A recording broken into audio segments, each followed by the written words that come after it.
Muy buenos días a todas y a todos. Estamos aquí celebrando pues la última sesión del 16º Seminario Café Debate de Cultura Política, versión otoño, en su modalidad mixta. En esta ocasión, el seminario lleva como título Identidades de Género en los márgenes, política y poder. Antes de darle la palabra a nuestros invitados, quisiera mencionar que este café debate de cultura política estuvo coordinado académicamente por la doctora Estela Serret y el doctor Gilberto Morales. La organización estuvo a cargo del doctor Sergio Tamayo, la licenciada Estefanía Calvo Munive, Octavio Benítez y una servidora. Para nosotros es un gran honor tener aquí en nuestra mesa a tan distinguidos colegas cuya trayectoria pues leeré de manera muy breve. Este seminario café, debate de cultura política, ha tenido la presencia de distinguidas y distinguidos ponentes a lo largo de esta semana. Cierran con broche de oro la doctora Fabiola de la Chica Huerta y el doctor Gilberto Morales Arroyo.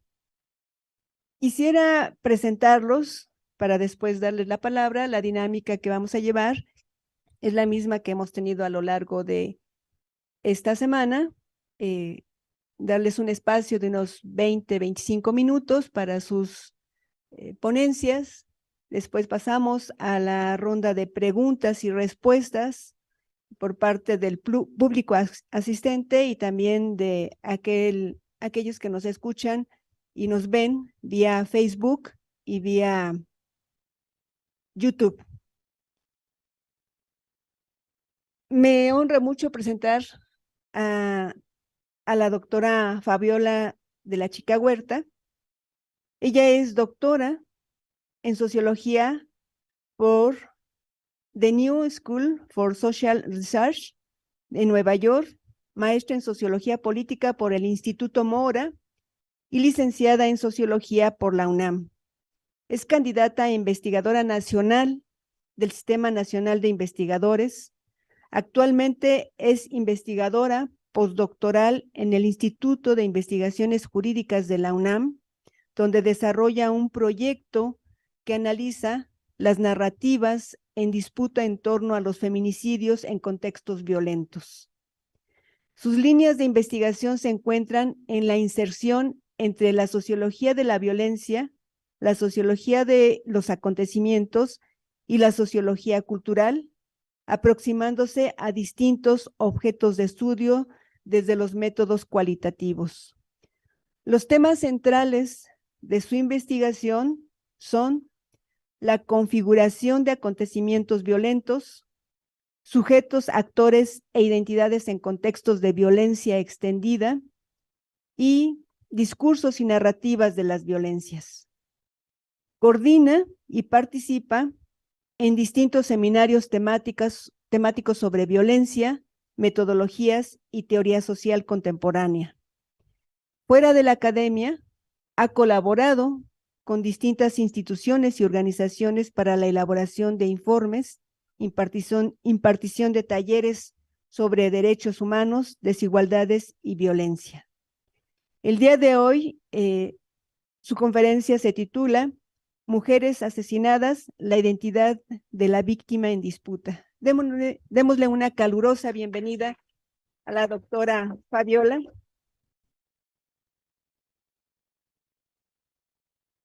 Permítanme presentarles al doctor Gilberto Morales, que ya muchos lo conocen, pero creo que no conocen a detalle su trayectoria.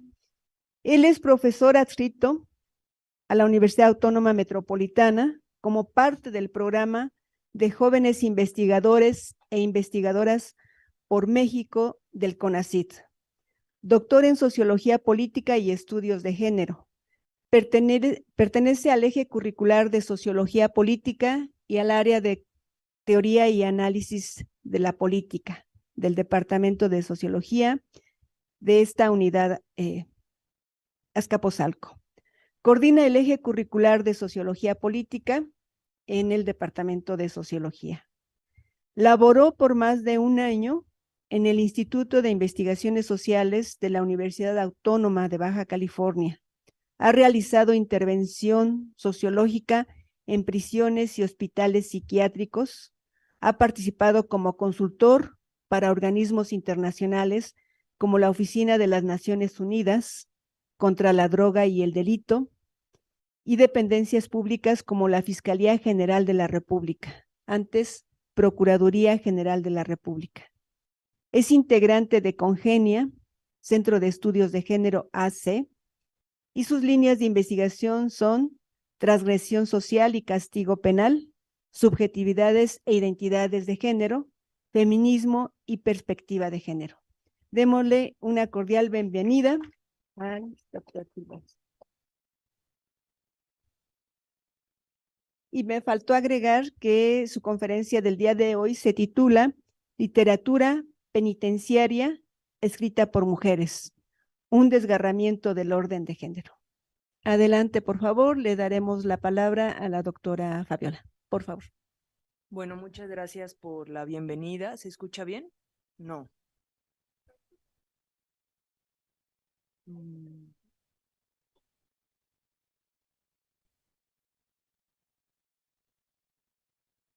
Gracias por la bienvenida, por la invitación a Gilberto, a Nicolás al seminario y a las y los asistentes que están acá. Lo que yo les voy a presentar hoy es un análisis, parte de un proyecto más grande que estoy haciendo actualmente en la estancia postdoctoral. En ese proyecto grande lo que estoy haciendo es analizar la narrativa periodística sobre feminicidios en Ciudad Juárez a lo largo de 30 años, o sea, desde 1990 hasta 2019. Entonces, como la información es demasiada, lo que he estado haciendo es hacer cortes temporales y cortes analíticos dentro de esos cortes temporales. Los cortes temporales que estoy haciendo son partiendo de la misma dinámica del feminicidio en Ciudad Juárez, particularmente, y eso cómo se traslada a lo nacional. Normalmente en los estudios de violencia lo que se hace es agarrar un periodo determinado, por ejemplo, el inicio de la estrategia de seguridad contra el crimen organizado, empezando en 2006, y dentro de ese periodo se estudia un hecho violento en particular. Lo que yo quise hacer fue invertir la relación y decir, ¿qué pasa si en un hecho violento hacemos cortes temporales que respondan a la propia dinámica del feminicidio en este caso, ¿no? Entonces, en ese sentido, los cortes temporales que hice fue de 1990 a 1999, que es el posicionamiento del problema público del feminicidio como algo que tenía que ser atendido por las autoridades. Después, de 1999 a 2009, que es el análisis que les voy a presentar hoy.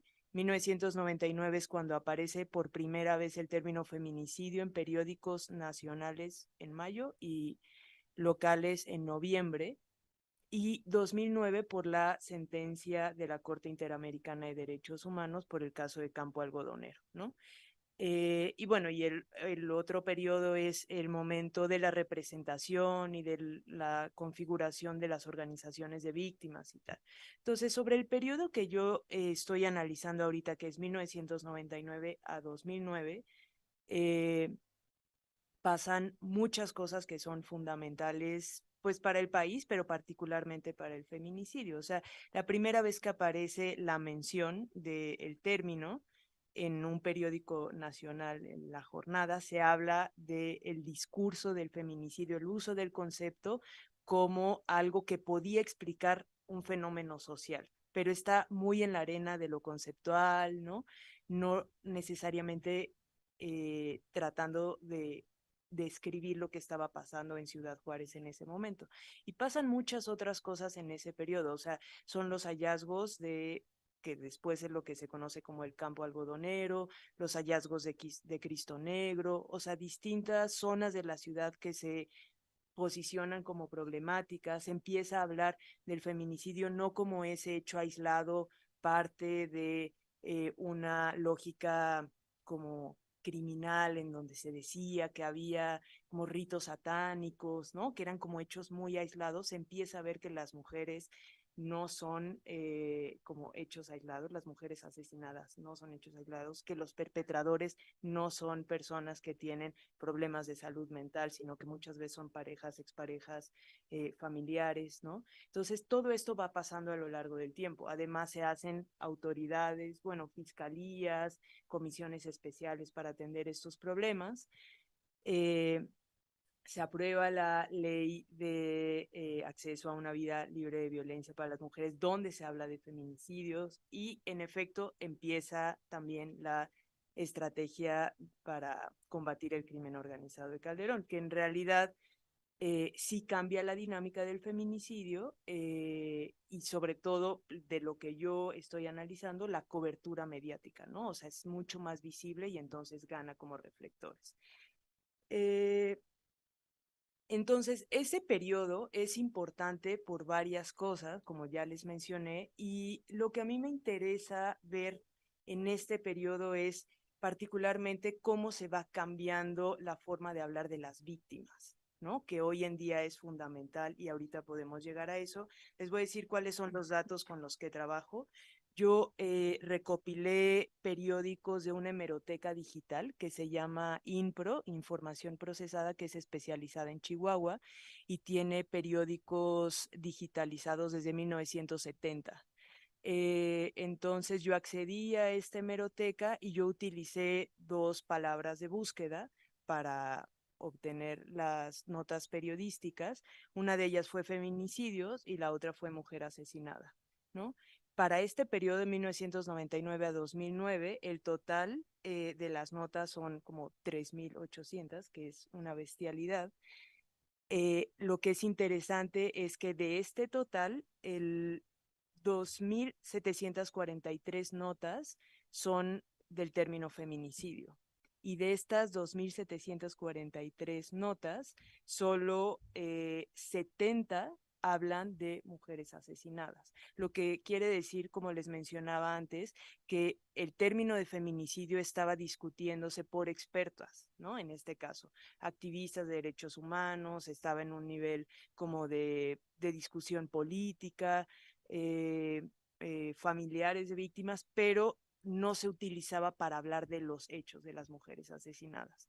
Entonces, como para este caso no me servía utilizar esa, o sea, me sirve para enmarcar como los tiempos que les decía hace rato, pero con las notas con las que yo estoy trabajando son con las notas de mujeres asesinadas, que son 482, que igual es mucha información. Eh, y bueno, lo que he estado trabajando es formas de identificar cómo se habla de la víctima, ¿no? Cómo cambia a lo largo de estos 11 años para llegar a, pues hoy, intentar tener mucho más respeto por cómo se habla de las víctimas en los periódicos. Y bueno, y además recordar que la fuente hemerográfica es fundamental para, o sea, en general para la documentación de los hechos violentos, pero particularmente para feminicidios, porque, o sea, ustedes probablemente han escuchado o sea, los mapeos que están haciendo las mujeres que hacen activismo de datos, es recopilación de información hemerográfica, ¿no? Porque se tienen datos de dónde se encuentran los cuerpos, de información sobre las víctimas, ¿no? Entonces, hasta la fecha sigue siendo algo a lo que recurrimos para pues, estudiar pues, este hecho tan atroz, ¿no? Entonces, bueno, yo les voy a compartir algunos hallazgos y como unas formas de aproximarme a estos datos de una manera más analítica que descriptiva. Y creo que antes de pasar a eso es importante decir, o sea, hablar de la idea de la víctima y del concepto de la víctima, ¿no? O sea, eh, no, cuando hablamos de víctimas, no necesariamente tenemos una definición que es fija, ¿no? Bueno, y eso como en todos los conceptos en ciencias sociales. O sea, la idea de la víctima es algo que es situacional, que solo podemos entenderla en contextos particulares, que va cambiando con el tiempo y que normalmente es resultado de un proceso, ¿no? Eh, y este proceso está dado por quienes hablan de estas víctimas. Es decir, el usar el término víctima es un saber experto, normalmente o dado por el Estado o dado por activistas de derechos humanos. Pero si ustedes piensan en alguna persona que desde afuera alguien dice es víctima de violencia laboral, por ejemplo, difícilmente la persona de entrada se asume como víctima. Dice, en mi trabajo me tratan mal, ¿no? Cuando vas a quejarte o cuando pones una denuncia o cuando problematizas o cuando vas a terapia, ¿no? O sea, como hay un proceso de identificación, te tardas un montón, pero al final es este reconocimiento de, yo soy eso, ¿no? O sea, este concepto o categoría que se usa para, pues, hablar pues, de situaciones violentas en este caso, ¿no? Entonces, en ese sentido es importante identificar que cómo se dicen las cosas, quiénes las dicen, qué dicen sobre las víctimas, en este caso importa, porque todo eso se plasma, en este caso, en cuerpos y se plasma también en las familias, ¿no? Que son quienes, en este caso, hasta la fecha, pues siguen luchando como por justicia. Eh, y esta idea del saber experto, pues es en donde está la disputa, ¿no? Porque no es lo mismo ser víctima nombrada por el Estado, que significa que tiene que haber una reparación, por ejemplo, a ser una víctima en donde las o los activistas de derechos humanos te dicen yo te acompaño en este proceso y entonces vamos a luchar por justicia, a nombrarse víctima como en un espacio íntimo, ¿no? Es completamente distinto. Y finalmente también decir que las víctimas son sujetos políticos fundamentales. Hoy no podemos pensar ninguno de, pues sí, de los hechos importantes. O sea, pensemos en Ayotzinapa, pensemos en las madres buscadoras, toda la como lucha por justicia está llevada por las víctimas. Entonces, las víctimas se convierten en una figura política y en una figura pública y entonces también generan un discurso muy particular. Y ustedes pueden escuchar hoy en día a familiares de víctimas que repiten la historia, que tienen términos que probablemente antes no tenían, y esto es pues a los lugares en donde acuden, a las movilizaciones, quienes les acompañan, ¿no? Este proceso como dinámico del discurso de la víctima creo que es importante para entender pues los hechos violentos y particular el tema de los feminicidios, ¿no? Eh, lo que yo encontré en estos, como en este análisis hemerográfico, fueron tres formas o tres referentes para nombrar a las víctimas y para hacer referencias a ellas, ¿no? Y en este caso las víctimas son mujeres asesinadas, o sea, no es eso importa porque es una víctima que no disputa su identidad, porque es una víctima fatal.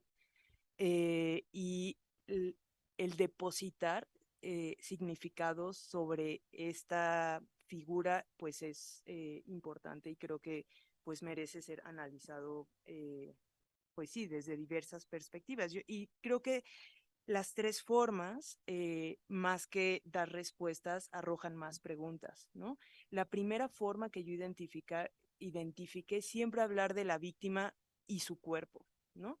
Y en muchas notas se puede ver eh, que tal cual es el cuerpo de la víctima. Normalmente se hace referencia a esto cuando hay hallazgos, ¿no? Los primeros como hallazgos de cuerpos o identificación de hechos o sea, piensen que esto fue hace 20 años, ¿no? Sí, 20, no más, ¿no? Más. Eh, ¿Perdón? 23 años. Hoy estamos mucho más familiarizados con este tipo de notas. Es horrible que estemos familiarizados con este tipo de notas, pero hace 20 años, o sea, el impacto era como brutal, ¿no? Y la forma en la que se retrataba en las notas periodísticas se puede ver claramente que hay una fuente policial, ¿no? Porque es la descripción como de la escena del crimen, tal cual. Un cuerpo fue hallado en tal lugar, ¿no? En tal lugar de la ciudad, dentro de ese lugar con referencia, por ejemplo, cerca a una barda, y se hacen muchas referencias a el cuerpo eh, asesinado, ¿no? O sea, el uso de la violencia sobre el cuerpo, la ropa que vestía, ¿no?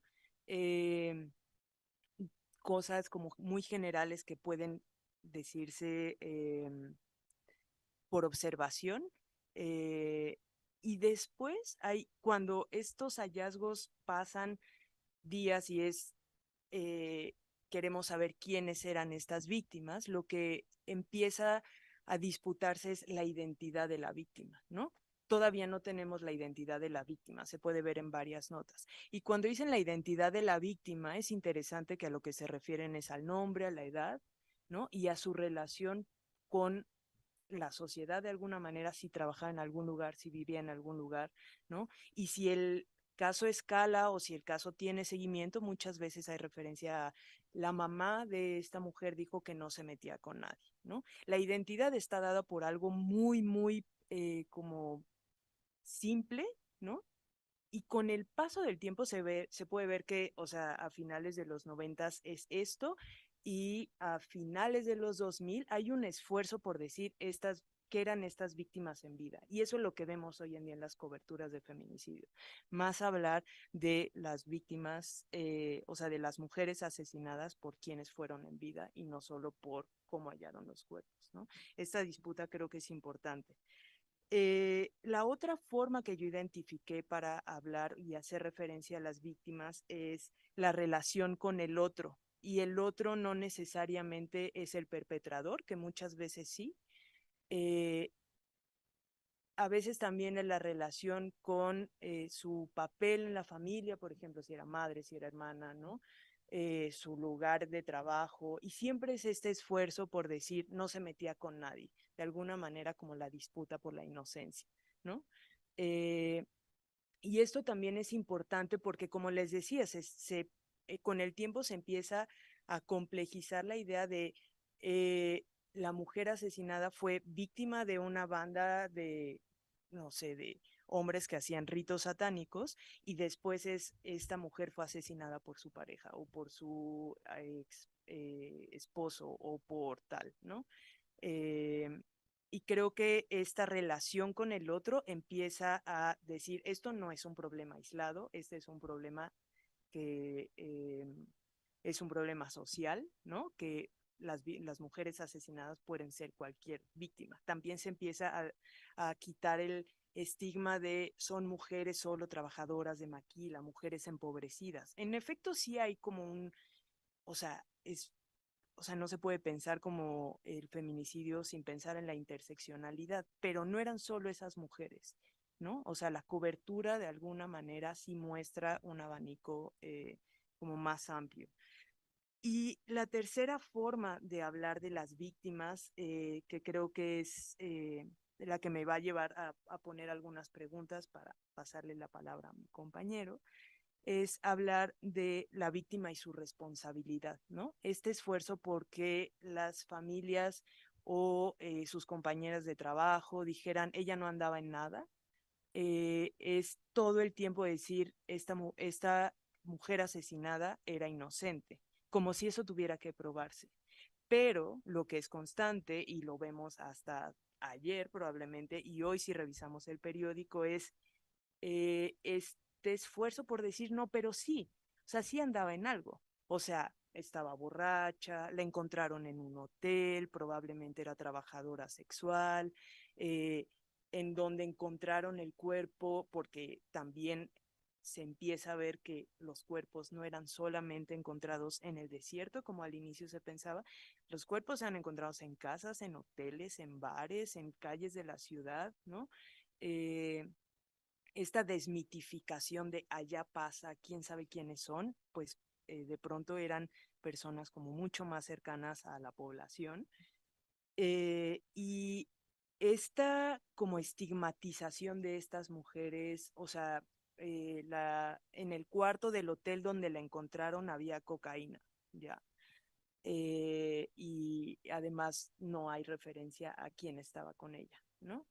Y sí hay una referencia brutal a pues el uso de la fuerza sobre el cuerpo, que eso, o sea, no, yo no quise traer ningún extracto porque no hay necesidad, pero ustedes saben de lo que hablo, o sea, es brutal, ¿no? Y esto que hoy en día llamamos la revictimización, ¿no? La mujer ya fue asesinada, ya fue víctima de la violencia más letal, que es la feminicida, y además de eso hay que luchar con la idea de desmarcarla y decir, no, pero, o sea, estaba con sus amigas o estaba de fiesta y tal, igual la mataron, ¿no? O sea, eso es lo que seguimos hoy en día diciendo, ¿no? Como da igual cómo estaba, la mujer fue asesinada. Y da igual con quién estaba, la mujer fue asesinada y asesinada no de la misma manera que se asesina a los hombres, ¿no?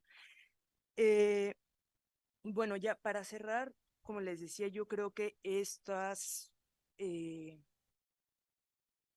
pues, no sé si llamarle hallazgos, pero como estos eh, cortes como analíticos, lo que sirven, eh, y yo creo que lo que es importante es dejar más preguntas sobre la mesa. O sea, si esto fue 99, después hay una sentencia de la Corte Interamericana culpando al Estado por falta de investigación y o sea, sí, por no hacer las cosas como pudieron, o sea, de una manera más diligente.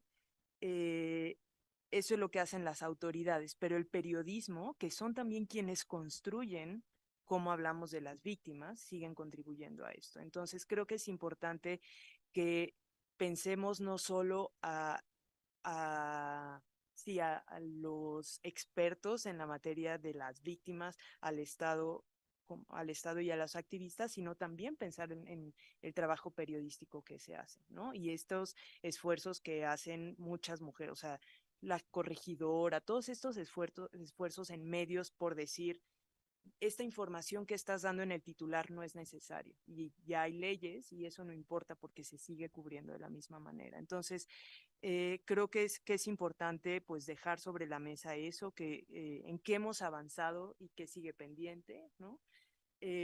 Pensar también qué significa ser una víctima mujer, ¿no? No solamente mujeres asesinadas, porque también es importante decir que, claro, el feminicidio es un dato impresionante en nuestro país, pero la violencia feminicida, es decir, las sobrevivientes de eh, intento de feminicidio, triplica la cifra. Entonces, no estamos hablando de eso porque es violencia hacia las mujeres, ¿no? Pero es una violencia letal, solo que sobrevivieron. Entonces, creo que es importante también colocar que hay, o sea, terriblemente hay como muchas escalas de ser víctima de violencia letal, ¿no? Mujer, además. Eh, Creo que también es importante eso, dejar la idea de la víctima como un concepto, una categoría y un término bien complejo, que nosotros lo usamos ya como cotidianamente, pero que tiene mucha carga y que no, que es bien fuerte nosotros llegar a decirle a una amiga, o sea, esto de la amiga date cuenta es como, pues no necesariamente sucede así, ¿no? Como el llegar a colocar nosotros el mote de tú eres víctima de tal, tiene mucha carga. Y creo que tendríamos que ser más cuidadosos con eso. Y lo que mencioné hace rato de pasadita, la idea de la clave interseccional para el análisis de la violencia a las mujeres, en particular la violencia feminicida.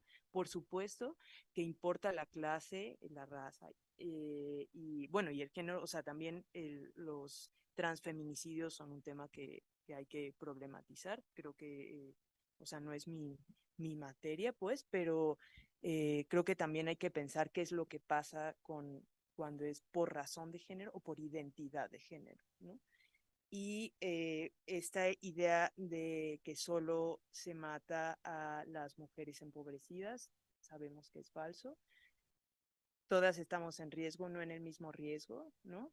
Y esto es algo pues que hay que seguir problematizando, ¿no? No es y que hay algunos casos que escalen y que se vuelvan mediáticos y tenemos en la mente terriblemente muchos nombres, o sea, Lesbia, Ariadna, Devani, ¿no? O sea, muchísimos nombres. Hay muchos otros que se quedan en el periódico, ¿no? Y hay unos otros que no se reportan.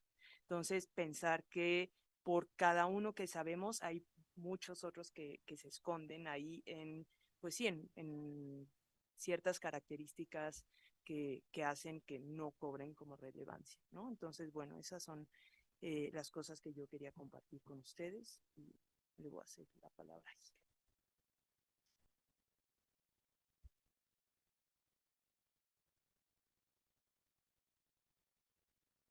Muchas gracias. Por favor, Gilberto, te escuchamos.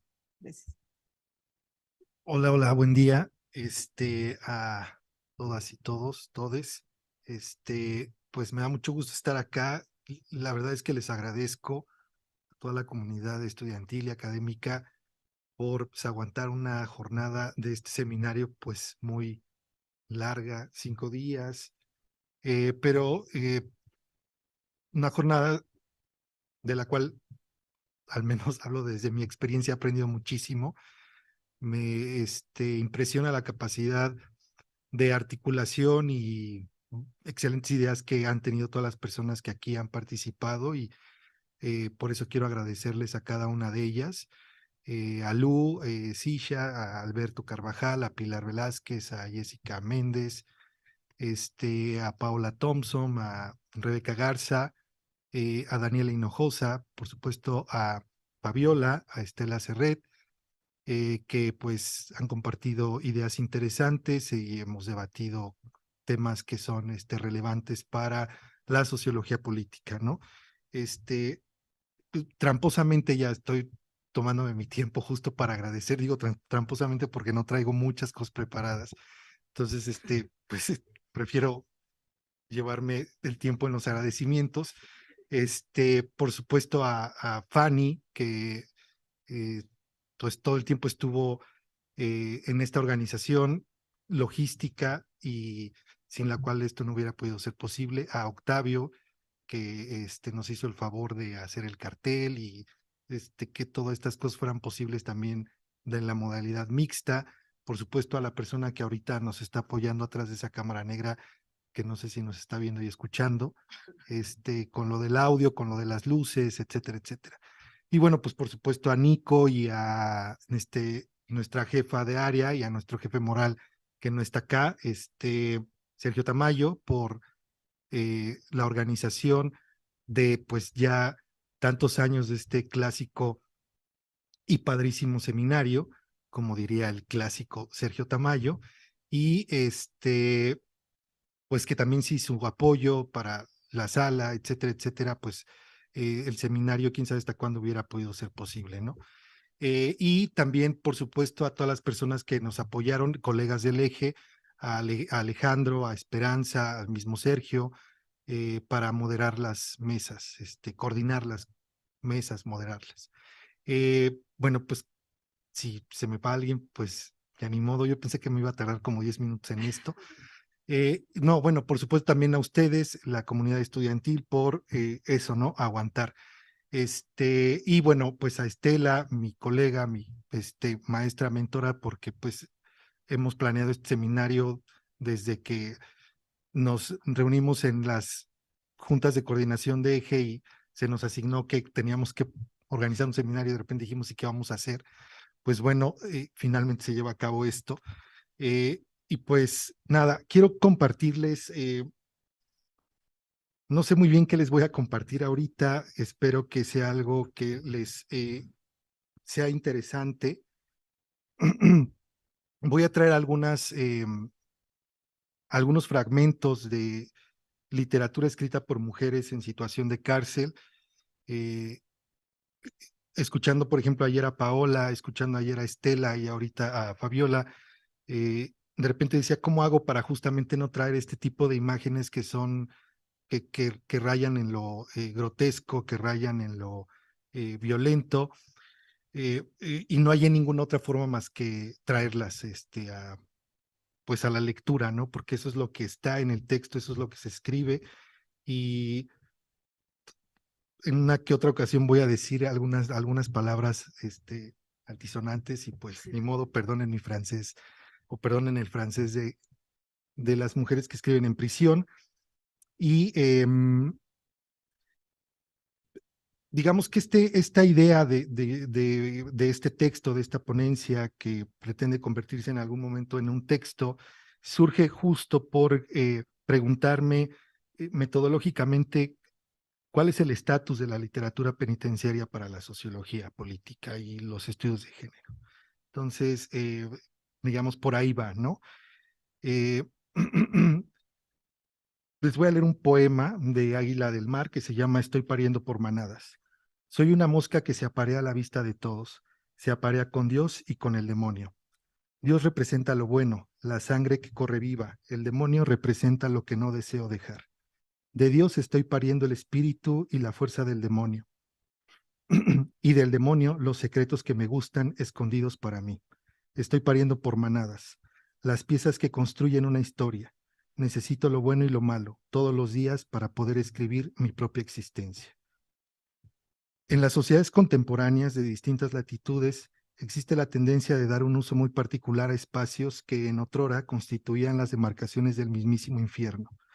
Espacios que en su momento fueron usados para albergar personas transgresoras de la ley, hoy día son rediseñados como lugares culturales, educativos y artísticos. Baste algunos ejemplos. En nuestro país, el Archivo General de la Nación está resguardado en lo que fue la penitenciaría más moderna de México y cuya particularidad es su diseño arquitectónico del panóptico clásico que tanto maravilló a Foucault. Las aulas del plantel Casa Libertad de la Universidad Autónoma de la Ciudad de México fueron las celdas que habitaron las mujeres condenadas a prisión en la primera cárcel femenil del país. Finalmente, en años recientes, una de las primeras prisiones de San Luis Potosí fue rediseñada para convertirse en el Museo Leonora Carrington. La experiencia artística y educativa, por llamarla de algún modo, también ha sido fundamental para que investigadoras o investigadores de las ciencias sociales y humanidades accedan a los espacios de encierro forzado y con ello realizar su trabajo de campo o recolectar información empírica que nutra sus proyectos de investigación. Tal ha sido mi caso. Gracias al cobijo de la editorial Hermanas en la Sombra, Asociación Civil de Antropólogas, Sociólogas y escritoras que establecen procesos de escritura literaria con mujeres en situación de cárcel en el estado de Morelos, pude realizar una investigación sobre mujeres en situación de cárcel. Me interesa en este texto analizar la relación entre tres variables: género, encierro forzado, que supone ya la existencia de la transgresión, aunque son hechos sociales bien definidos y con realidades epistemológicas independientes, y la literatura escrita por mujeres en condición de cárcel. Para comprender sociológicamente un fenómeno que me ha ocupado los últimos años, el tema de la transgresión del orden social, las identidades y la subordinación social de las mujeres en sociedades tocadas por el proyecto de la modernidad. No pretendo realizar una crítica al orden literario y del discurso literario que tenga como punto de partida la semiología, la semiótica o la lingüística, donde el estilo y la forma, por ejemplo, novela, poesía, cuento, son centrales en la realización de una historia de la escritura que intenta alcanzar, como lo ha hecho Barthes, el grado cero de la escritura. En todo caso, me interesa observar el texto literario como un hecho social antes que artístico y mediante un análisis sociológico del discurso, una especie de sociología para localizar, una arqueología, para localizar y aislar enunciados de la narrativa, las autobiografías noveladas, poemas y cuentos de mujeres que escriben en reclusión forzada de distintas latitudes, para evaluar si es posible una formación literaria que dé cuenta, si no de una crisis histórica, al menos de un desgarramiento de la conciencia patriarcal, o mejor dicho, del orden de género. Ahorita vamos a ver qué quiere decir eso. En ese sentido, metodológicamente me pregunto, para la sociología, ¿qué estatus tiene el texto literario escrito por mujeres en situación de cárcel, más acá de su expresión o formación artística? Una pregunta que supone poner entre paréntesis el tema del estilo y la forma del proceder semiótico o semiológico. ¿Cómo deben ser leídas dichas obras? ¿Qué implicaciones tiene para el análisis sociológico ser leídas como propiamente referentes empíricos, De estos cuestionamientos metodológicos se derivan otros de corte más analítico. Sin intenciones de hacer un psicologismo de la autora, ¿cuáles son los elementos imaginarios y subjetivos de género que se ponen en juego en la literatura escrita por mujeres en prisión? ¿De qué modo el encierro forzado condiciona la literatura escrita por mujeres? ¿De qué realidad social da cuenta dicha escritura? Al dar significados a las identidades de mujeres marginadas por el encierro forzado, la escritura penitenciaria puede ser leída como una resistencia o como una rasgadura del orden de género. Para intentar dar respuestas a estas preguntas, este texto está dividido en 3 apartados. El primero de ellos discutimos brevemente el estatus sociológico de la escritura penitenciaria. Sostenemos que, en efecto, la literatura escrita en prisión hace cárcel, donde el goce resulta ser un concepto fundamental para comprender dicha aseveración, la cual nos permitirá tomar un camino metodológico para su análisis. En este momento presentaremos una versión débil, por llamarla de alguna forma, del análisis estructuralista del texto. Queremos mantener alguna de sus ideas, tales como la relación entre escritura, literatura y sociedad, pero sin deshacernos de la función sujeto que escribe o la autora. Esta idea muy general del estructuralismo que sostiene que hay que darle muerte al autor, ¿no? Y así en masculino, y ahorita vamos a ver qué relación tiene eso. En un segundo apartado expondremos la discusión sobre el significado de la escritura femenina y las consecuencias de separar a la autora de la escritura. Finalmente, en el último apartado, pretendemos cómo es que la literatura penitenciaria escrita por mujeres significa un desgarramiento al orden de género. Por supuesto que no les voy a exponer todo esto lo escribí para darme una idea de lo que quiero hacer. Les voy a exponer, creo, nada más la primera parte, que se titula así: Un mundo dantesco de 4x4 metros. La literatura es una escritura o un discurso de ficción. Ello no quiere decir que sea ficticio. Como hipótesis, queremos señalar que la ficción muestra en algún punto la subjetividad de quien escribe. Siempre hay algo de biográfico en la narrativa, en lo poético o en el nudo del cuento. Si está puesta la subjetividad, entonces, como señala Irene Martínez, en la literatura también se logra condensar los imaginarios sociales que posibilitan el orden literario. Esto es, todo aquello que en una sociedad es posible decir. En este caso, aquello que es posible escribir. La literatura, entonces, cruza de manera ficcionada o poética la mirada de quien escribe, con el imaginario social en el que se escribe y asimismo lo nutre o lo conforma. Tal es el caso, por ejemplo, del imaginario de lo carcelario, el cual está compuesto, entre otros elementos, por obras artísticas, películas, series de televisión, documentales y, por supuesto, de la literatura, mucha de la cual es escrita por personas que viven o la vivieron. ¿De qué imaginario se trata? ¿Cómo está compuesto? ¿Cuáles son sus elementos constitutivos? ¿Y de qué tipo de sujetos conforma? Sabemos desde Foucault y Goffman que la institución penitenciaria fracasa en su cometido discursivo de reinsertar al sujeto transgresor. No obstante, logra mantenerlo contenido dentro de sus muros, pues como toda institución en la modernidad, la prisión intenta tranquilizar la ansiedad que es inherente al ser humano, pero lo hace de manera dantesca, totalizante y mortificante. Si la cárcel existe más allá de su función discursiva, esa condición de construir cierto tipo de sujeto desviado, de cierto tipo de sujeto monstruoso. Alejandro Payá recurre al título de la quinta parte del segundo libro de Los Miserables de Víctor Hugo, Los intestinos de Leviatán, para dar cuenta de la paradoja en la formación de las subjetividades en la modernidad. La estructura subjetiva del ser humano es posible por la introyección de la ley, que permite construir vínculos y un orden de interacción social. La ley, entonces, juega un papel fundamental. Individualiza al sujeto, lo identifica consigo mismo y lo divide de los otros, al tiempo que le permite construir identidades colectivas. Pero cualquier prescripción de ley, cualquier aplicación y demanda de la misma, resulta una cara siniestra, perversa o terrorífica, tal como lo demuestra Celia Amorós con respecto a los pactos patriarcales. Faltar a las cláusulas del contrato que constituye, en este caso, las identidades masculinas, se hace presente el terror. El castigo, sea legítimo o no, sea penal o no, siempre estará del lado de lo siniestro, siempre se ejercerá con un excedente de violencia que se convierte en un goce. Por lo tanto, no hay nada, si lo podemos decir así, en la naturaleza del individuo que lo disponga o predisponga como un sujeto desviado, ni siquiera la comisión de un acto transgresor. Desviarlo como un delincuente o como un transgresor es la finalidad de la dinámica del encierro forzado. En el lenguaje canero, la cana, así también se le llama a la cárcel, bueno, no así también, así le llaman las y los presos a la cárcel. En el lenguaje canero, la cárcel de mujeres es una leona. Se trata de una institución felina que, como narra Silvia Arbizu, pare a sus hijas. Y aquí cito: parió la leona, mujeres. Llegó una nueva. Es esa la del comedor. Dicen que mató. No, no es cierto. Dicen que fue asalto mano armada.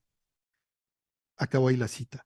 Pero se trata de un parto hacia adentro, como escribe Águila del Mar. Esta leona pare de fuera hacia adentro, doloroso, asfixiante. Mueres para la sociedad y resucitas en el país de las no maravillas. Es de noche. La leona parió a 5 más. Parir hacia adentro a una delincuente o a una mujer marginal, desviada, es un acto doloroso que se manifiesta en enunciados dichos por el poder institucional que alimenta un imaginario muy particular, la lógica del engullimiento, la cual de suyo es violencia. Charis, una integrante de la colectiva Hermanas en la Sombra, escribe sobre su descenso a los círculos del infierno. Acababa de llegar, y cito aquí a Charis, una narrativa de Charis. Acababa de llegar y temblaba de miedo. Escuché que hablaban de una custodia lesbiana y resultó que ella me recibió. Me trató muy mal. Me pidió que me bañara estando ya dentro del área de regaderas. Le pedí que se saliera, pero se negó. Le solicité que por lo menos se volteara. Tampoco lo hizo. No pude bañarme ni con ropa interior ya que me la quitaron en los separos. Sentía su mirada y tenía miedo de que me fuera a violar, pues los judiciales se encargaban de amenazarme en los separos y en el camino al cerezo, diciéndome: te van a violar con el palo de escoba o te van a golpear hasta matarte. La vida en la cárcel es muy dura. Se aprenden cosas buenas y cosas malas. Eso ya depende de cada quien. Se dice que la cárcel te come o te da de comer. Y ahí termina la narrativa de Charis. La última frase de la narrativa de Charis, la cárcel te come o te da de comer, hace referencia a esa lógica mortificante, fagocitaria, desbordante de esa institución felina, sin que al mismo tiempo y paradójicamente deje de ser satisfactoria, redentora, salvadora. La institución felina no solo pare, también da de comer a sus crías. Es una institución que alimenta a aquellos sujetos que eventualmente se come. Alimentar, comer, parir. Una ingesta al cuerpo, una expulsión hacia adentro de la institución. Metáforas que en breve hacen referencia a todo un proceso mortificante del sujeto transgresor. Por lo tanto, la leona, esa institución felina, no se come sino el cuerpo de un sujeto que previamente mortificó con su dinámica fagocitaria, rutinaria, colonizante. Leamos, por ejemplo, de nueva cuenta a Silvia Arbizu y su pequeño relato, que ya no es tan pequeño en realidad, llamado Numeralia, que da cuenta de dicha lógica. Y aquí comienza el relato. 6 de la mañana es la hora en la que se pasa lista. 3 aseos al mes obligatorios en el área externa del cerezo. 2 pesos cuesta recibir una llamada telefónica. 15 días barres la cancha si no sales a la lista. 15 días barres el comedor si le faltas el respeto a una custodia. 30 días en el área de segregados si te peleas con alguien. 12 celdas hay en la planta alta.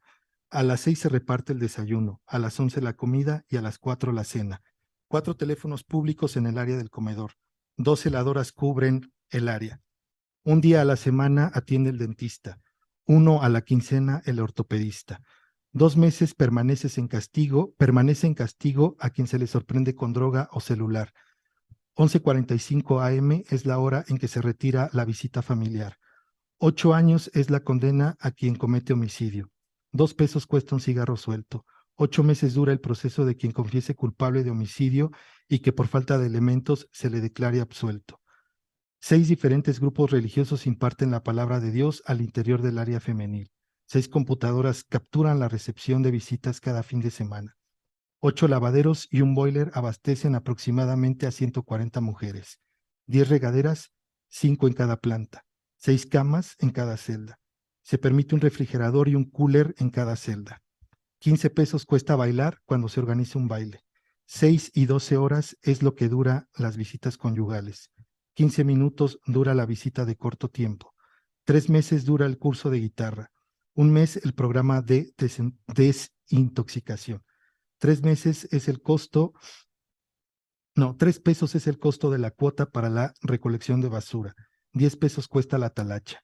1 mes aproximadamente tarda una recién llegada en adaptarse. Un taller de costura y un taller de reciclado recibe a las mujeres para trabajar. 8 columpios en el área verde. En 10 meses engordas 10 kilos. 12 años es la condena de quien resulte responsable por la venta de estupefacientes. 10 de la noche es la hora de toque de queda del femenil 2. 20 años es la pena impuesta por lesiones. Aquí termina el relato de Silvia Arvizu. En este pequeño relato se describe, ya casi acabo, lo prometo. En este pequeño relato se describe ese mundo dantesco de 4 por 4 metros, la sobrepoblación que caracteriza las prisiones mexicanas, muchas personas en tan poco espacio, el ejercicio discrecional de la ley, la falta de certidumbre jurídica, la unificación de la apariencia, mismo color de ropa, misma ropa siempre, la imposición despótica de un espacio reducido para dormir, para asearse, el cobro por la cotidianidad, por el pase de lista, por permitir entrar a la visita, por la comida, la mala calidad de los alimentos, los malos tratos por parte de las autoridades y el personal de custodia. Todo ello como parte del castigo que intenta desaparecer simbólica e imaginariamente al sujeto, volviéndolo parte de una población penitenciaria violenta en sí misma. Pues en el contexto del encierro forzado, cualquier mirada o palabra es pretexto para el encono y el enfrentamiento. Así, por ejemplo, Mapat, una interna del penal de Chetumal, narró cómo Sandra, el niño consentido, y lo dice en masculino, el niño consentido de las custodias, se sentía un gran macho porque había golpeado a más de una.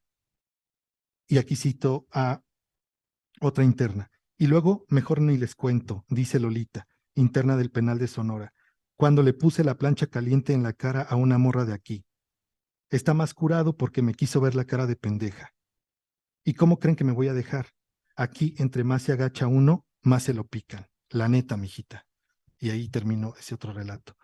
Ahora bien, de veras ya voy a acabar. Ahora bien, la lógica del engullimiento y la de parir, el acto de ingerir y dar a luz, también nutre un imaginario erótico y sexual, y por ello de placer y sobre todo de goce, lo cual no deja de ser violento. En el imaginario carcelario de la literatura escrita por mujeres, la violencia sexual no deja de estar presente, y como una especie de conjuración, escribir sobre ello es lo único que permite transitar dicho imaginario. En Bitácora del Destierro, narrativa de mujeres en prisión, compilación a cargo de la editorial Hermanas en la Sombra, encontramos el apartado El cuerpo en el centro, amor y erotismo, un muestrario de relatos escrito por mujeres internas en Atlacholoaya, en los que la visita íntima es un tema central. Pero también, casi en toda la literatura penitenciaria escrita por mujeres, la violencia sexual es una constante. Y aquí cito una narrativa. Vas a ver cuando llegues al penal, narra Águila del Mar. Las custodias te van a meter una putiza de bienvenida y te van a atravesar con un palo. Así violan ellas, y tú vas recomendada. Vemos, por ejemplo, este relato en el que podemos observar de manera clara procesos que suponen una dinámica del encierro forzado. Se trata de hacer idénticas a las personas transgresoras. En efecto, tal como señala Celia Amorós con respecto a los procesos de subjetivación de las mujeres en la modernidad. Mientras que los varones, un conjunto práctico, esto es, que establecen vínculos sociales por medio de los cuales se vuelven sujetos entre sí, las mujeres son heterodesignadas por ellos en dichos vínculos. Ellos son los iguales, ellas son las idénticas. Y aquí cito otra narrativa.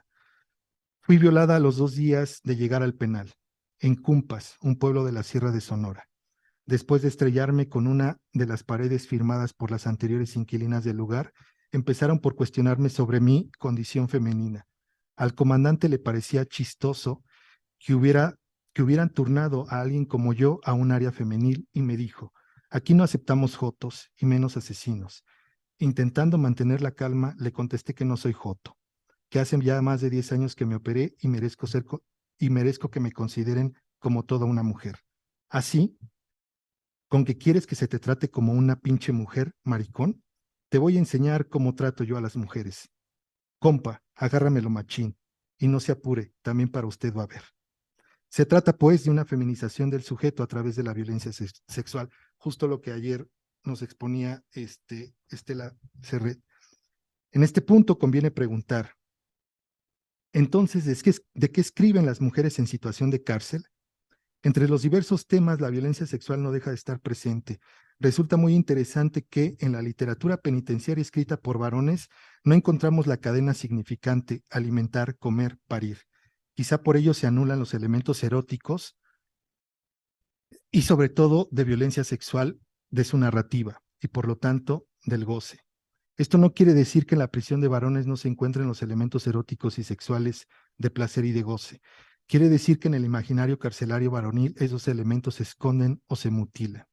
Otra pregunta es conveniente. ¿Sobre qué escriben las mujeres escritoras, estén o no en prisión? Se me ocurren 3 novelas. Sé dónde estás, de la inglesa Claire Kendall.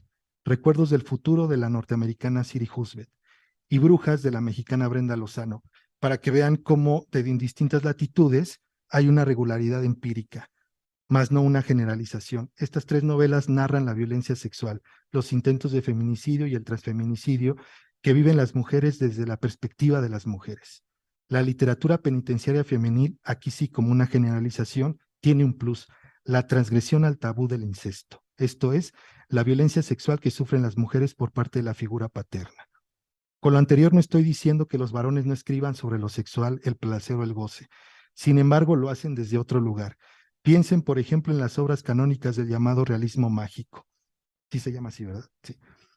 Por decir algunas, La tía Julia y el escribidor, La casa verde y, por supuesto, 100 años de soledad.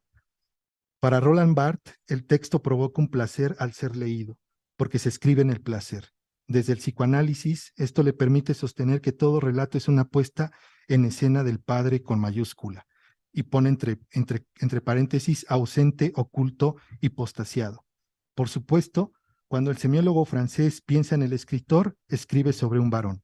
Por lo tanto, y esta es mi hipótesis, cuando se trata de una escritora, el padre es puesto en escena no para matarlo, o no como para tenerlo como figura que prohíbe el tabú, y el cual es posible transgredir. En todo caso, es puesto en escena como el que ejerce esa transgresión. El mismo Barthes, con respecto a la novela moderna, ese género propio de la burguesía, ha señalado que se trata de una escritura que sigue paso a paso el desgarramiento de la conciencia burguesa. Y eso solo es posible porque se trata de un texto de goce, es decir, el que pone en estado de pérdida, desacomoda, hace vacilar los fundamentos históricos, culturales, psicológicos del lector, la congruencia de sus gustos, de sus valores y sus recuerdos. ¿Qué significa entonces la literatura penitenciaria escrita por mujeres, sino el intento de un desgarramiento del orden de género? Eso es lo que intentaré demostrar en este texto, pero no les voy a leer acá porque ya no lo tengo. Eso es todo.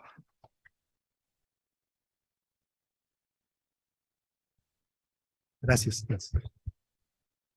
Muchas gracias a Fabiola y a Gilberto. Definitivamente son narrativas de violencias que son bastante interesantes de analizar y de comentar, que estaremos atentos a sus producciones para poder saber cómo termina este análisis.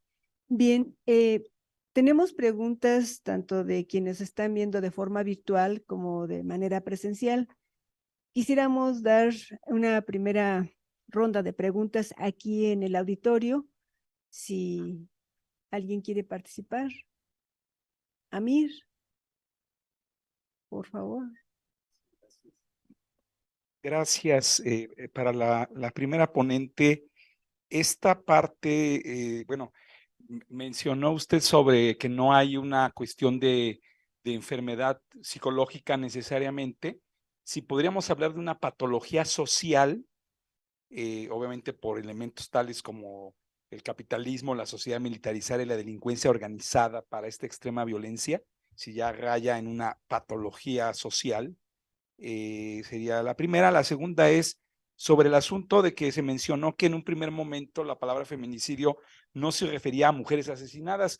¿Cómo es esto posible si esto homicidio feminicidio, pues implica el asesinato. La tercera sería sobre esta cuestión de las referencias a mujeres asesinadas en familia, madre, hermana. ¿No sería esto también un estereotipo? Se asocia mucho la familia con la mujer y se supone que se tratan de combatir los estereotipos. Y por último, el asunto de la cifra negra. ¿Existe una cifra negra calculable con respecto, mencionaste sobre las asesinadas y el asunto de las sobrevivientes y más cifra, o sea, una cifra negra? ¿Hay una aproximación seria al respecto? Porque hay una cifra seria. Sí. Gracias. ¿Alguien más del público presente? Por favor. Muchas gracias. Bueno, muy interesante las dos ponencias. A mí me gustaría preguntarle a la doctora Fabiola sobre, digamos, la diferencia entre tipificar los homicidios de mujeres como feminicidio y tipificarlos como homicidios dolosos, ¿no? Si usted considera que debería de, dadas las condiciones de violencia generalizadas contra las mujeres en México, investigarse a priori todos los delitos o todos los homicidios en contra de las mujeres como feminicidio, si debiera de, en ese sentido, impulsarse una reforma y un poco hablar sobre esa diferencia entre cuándo se tipifica como homicidio o asesinato de mujeres y cuándo es un feminicidio, ¿no? Gracias.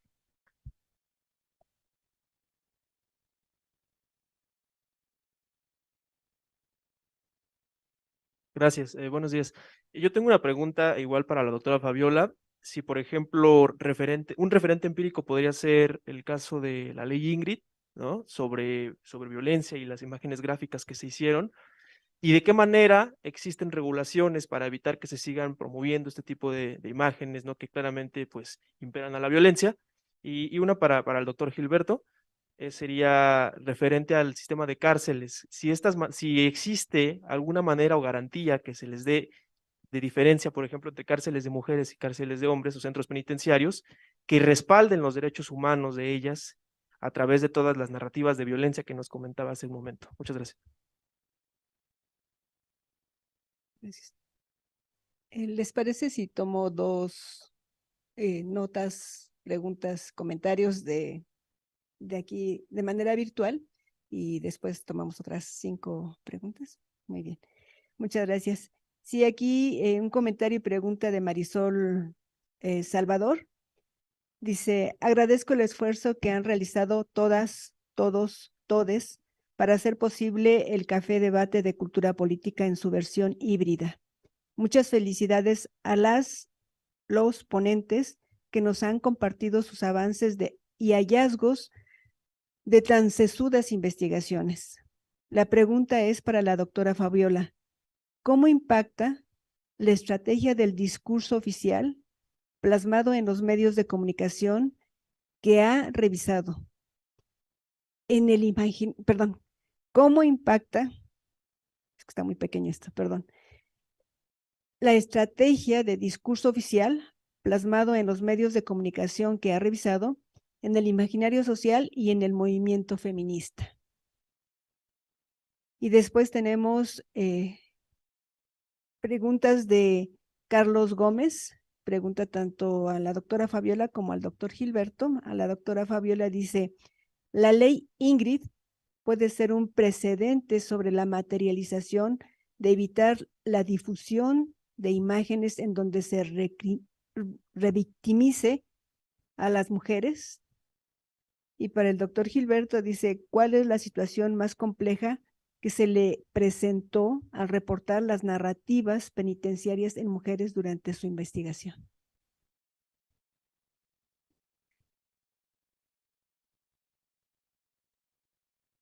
Adelante, por favor, Fabiola.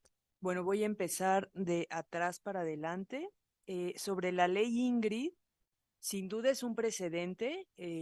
No sé si ustedes recuerdan ese hecho atroz y el titular por el cual, pues sí, o sea, se hizo una manifestación afuera del periódico La Prensa, ¿no? Sí, una presión importante del movimiento feminista.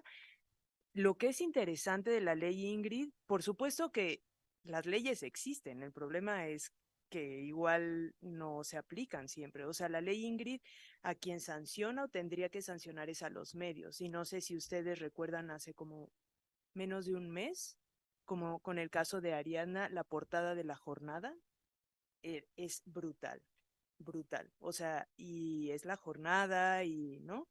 Entonces, creo que es importante saber que el que las leyes existan no quiere decir que se trabaje con ética, ¿no? Además, esa foto era, o sea, es parte de un expediente, no tendría por qué estar ahí y eso es algo que tendría que sancionarse porque quienes filtran las fotos son las autoridades, que son las que llegan a las escenas, ¿no?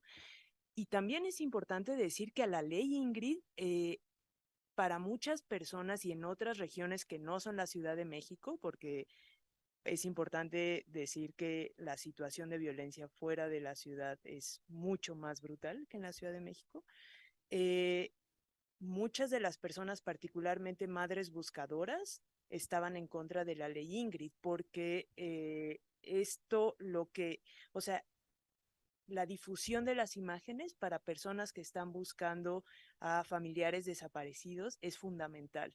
Es terrible que esas sean sus herramientas, pero ese es el contexto de violencia en el que estamos, que una ley que puede favorecer o que puede intentar proteger a ciertas víctimas y familiares de víctimas, puede ser un impacto negativo para otros familiares de víctimas, ¿no? Es terrible que pues sí, que ahí está el debate, ¿no? De eso. Entonces, bueno, la ley Ingrid existe, igual se sigue, ahí está la portada de La Jornada, ¿no? Eh, Sobre el discurso oficial en medios y cómo impacta en el imaginario, o sea, yo creo que es, sí, o sea, ese es el papel de los medios, ¿no? O sea, generar narrativas, ¿no? Y yo creo que el movimiento feminista, los movimientos feministas, lo que están haciendo es tratar de generar también sus propias narrativas, ¿no? Y contrarrestar esto, pero pues el nivel de difusión es incomparable, ¿no? Entonces yo creo que claro que impacta y claro que hay esfuerzos y se ven las calles, ¿no? Y lo vamos a ver al rato también en la manifestación. Sobre la tipificación del feminicidio y del homicidio doloso, yo no estoy segura de que deba haber una reforma porque, insisto, creo que las leyes están, el problema está en la aplicación de las leyes y sobre la diferencia, pues está siempre dejado en manos de autoridades, que es una, que quién sabe qué tan capacitados estén para decir si sí se puede ver como una violencia feminicida sobre el cuerpo o si no. Yo creo que el problema es más la impunidad y la forma de ejercer y de aplicar las leyes que la modificación a las leyes. Y yo creo que también es importante decir que, una vez más, o sea, hay capas de violencia en esto, ¿no? O sea, primero la mujer es desaparecida. Y el que la mujer esté desaparecida es una forma de violencia que también tiene que ser investigada, pero no se busca de la misma manera a una mujer desaparecida que a un hombre desaparecido. Entonces creo que sí es importante y la razón de género, que es digamos lo que puede, bueno, lo que marca que es un feminicidio y que no, pues queda en manos de quien decide, ¿no? O sea, quien está haciendo la investigación. Pero hay varios esfuerzos de investigación de tomar los asesinatos, o sea, los datos de mujeres asesinadas, ¿no? O sea, este dato que tenemos de 11 mujeres son asesinadas al día, son mujeres asesinadas, no son necesariamente carpetas de investigación sobre feminicidio. Lo que es importante decir es que 11 mujeres son asesinadas de la manera en la que hayan sido, ¿no? Eh, Sobre la cifra negra calculable, creo que es, yo podría decirte que no, pero porque yo no trabajo con números, pero hay varios esfuerzos de mujeres activistas de datos que es a lo que le están tirando. Porque tener, o sea, terriblemente tenemos que tener esos datos para decir, no, sí estamos peor que Brasil o estamos peor que tal, ¿no? Pero creo que los esfuerzos, más allá de intentar encontrar como la cifra negra, están en que paren, ¿no? O sea, que pare, que deje de haber asesinatos de mujeres, porque el cálculo entre 10 y 15 es igual de brutal, pues, ¿no?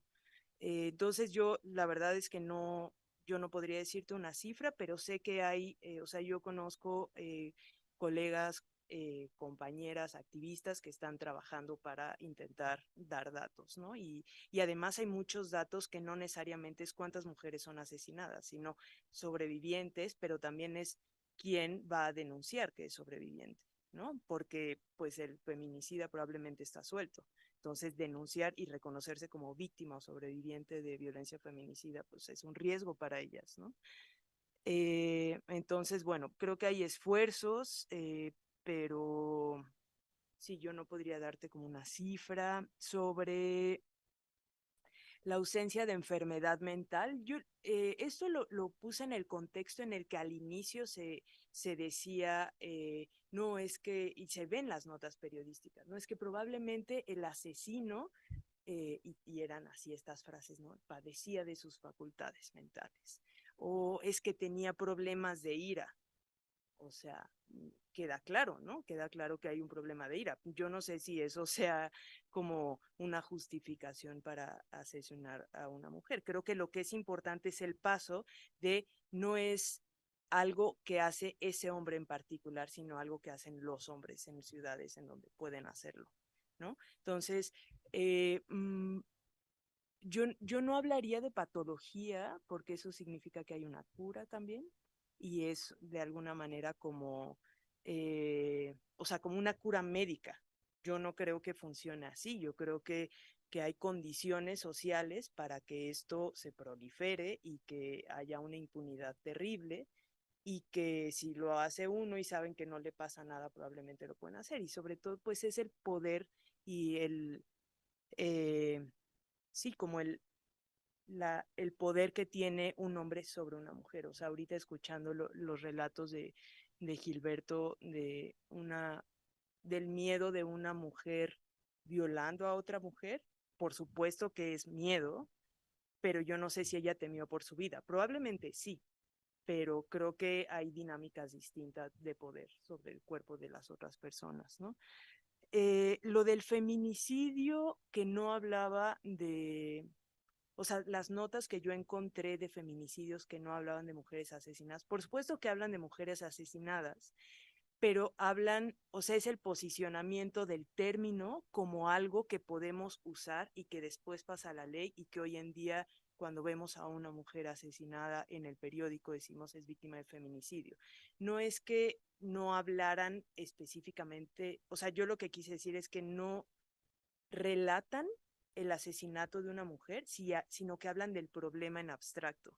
Y creo que igual que con la idea de víctima, la construcción del concepto de feminicidio tomó mucho tiempo y nosotros todavía podemos ver hoy en día en los periódicos mujeres asesinadas y no se habla de feminicidio, ¿no? Entonces, aunque hay un esfuerzo por usar este concepto, se lleva mucho tiempo y además, pues, tiene implicaciones para el Estado y tiene implicaciones políticas, entonces muchas veces no sé, lo mismo que las alertas de género en ciertos lugares, ¿no? No se quiere usar o no se usan con tanta soltura, digamos. Y lo último es sobre la familia y las mujeres, y es como parte de una, no me acuerdo qué. Sí, yo te diría que no es un estereotipo, yo creo que es real. O sea, cuando hay, o sea, y piensa en o sea, en los mismos colectivos, las colectivas de las mujeres y amigas buscando justicia para víctimas de feminicidio, son amigas, ¿no? O sea, no es un estereotipo el que las mujeres tengan redes fuertes, es completamente real. Son las mujeres las que se organizan, son las mujeres que son hijas y son las mujeres que son madres y son las mujeres que son hermanas. Yo particularmente en esa búsqueda encontré muy pocas referencias de hombres organizados buscando justicia para una mujer asesinada. No quiere decir que no exista, yo no lo encontré, ¿no? Entonces, no es un estereotipo, yo creo que es real y ahí están, o sea, históricamente el papel de las mujeres como, o sea, Argentina, ¿no? Bueno, Chile, México, o sea, es el papel de la mujer, pues, luchando por justicia, ¿no? Y hoy las marchas no son solamente quienes tenemos conocidas o amigas que han sufrido violencia, es como una idea, pues, somos mujeres y sí se genera una red distinta. Entonces yo creo que no es un estereotipo, yo creo que es real, pero entiendo tu pregunta, o sea, sí es algo que valdría la pena, pues, como decir enfáticamente, ¿no?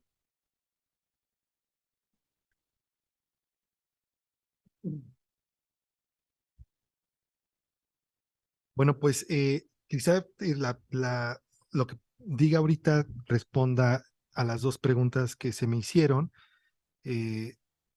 Si el sistema carcelario, hombres y mujeres, sin importar de qué población se hable, existiría alguna ley o fórmula que respalde los derechos humanos justo como para evitar este tipo de narrativas. Y por otro lado, se me preguntaba cuál es la situación más complicada que viví al tratar de recolectar estas narrativas. Lo que tengo que decir primero es que, como inicié diciendo, esto se trata de ficción, pero no es ficticio. Entonces, o sea, lo que quiero que vean es cómo la literatura se construye a partir de un imaginario que nutre un imaginario, y en este caso es el del imaginario carcelario o del imaginario penitenciario, podemos decirlo así, ¿no? Que sin duda nos habla de esa realidad, de lo que se vive día con día en una cárcel, y lo hace justamente de esta manera ficcionada, si lo podemos decir así. Otra vez, no quiere decir que sea mentira, no quiere decir que sea irreal, no quiere decir que sea fantasiosa esa narrativa. Y que más bien lo que hago es leer el texto, ¿no? O sea, no estoy ahorita trabajando con todo el trabajo de campo que se hizo ya hace muchos años, ya van a ser 10 años de eso, cuando ingresé a una prisión de mujeres, sino más bien tratando de releer los textos que ellas escriben. Digamos, es un fenómeno también como un poco inicié diciéndoles que el arte parece estar presente en las cárceles y eso me resultó muy interesante. Entonces volví a releer la literatura escrita por mujeres para justamente ver cuál es el estatus sociológico de la misma, ¿no? En ese caso, en ese sentido, pues no es que me haya pasado algo, o viví algo mortificante tratando de recolectar estas narrativas. No sé si sea aquí el espacio para narrarles cosas que sí pasé en el penal, no como interno, sino como investigador. Pero bueno, eso sería, ¿no? Y justamente ese imaginario, un poco para contestar la pregunta de Miguel, justamente el imaginario mortificante o desbordante de la institución penitenciaria tiene que ver porque el castigo moderno, o digamos la generalización de la prisión en las sociedades modernas como castigo predilecto, no tiene otra lógica más que esa, una lógica desviante, una lógica que es en sí misma violenta. No sabemos, digamos, si es por el encierro forzado en sí mismo, ¿no? O sea, si es una consecuencia de la lógica del encierro forzado. Parece ser que sí, sobre todo en las sociedades modernas donde a pesar de que se vive en cuadrícula, o sea, digamos, estos análisis que hace Michel Foucault sobre las heterotopías, que las sociedades modernas tienden a cuadricularizar, o no sé cómo decirlo, cuadricular más bien el espacio y contener al ser humano dentro de estructuras de concreto, no son instituciones que coopten la libertad de tránsito de esos sujetos, ¿no? Y sí lo es la cárcel, como otras instituciones totales, como los conventos, hospitales psiquiátricos, etcétera, etcétera.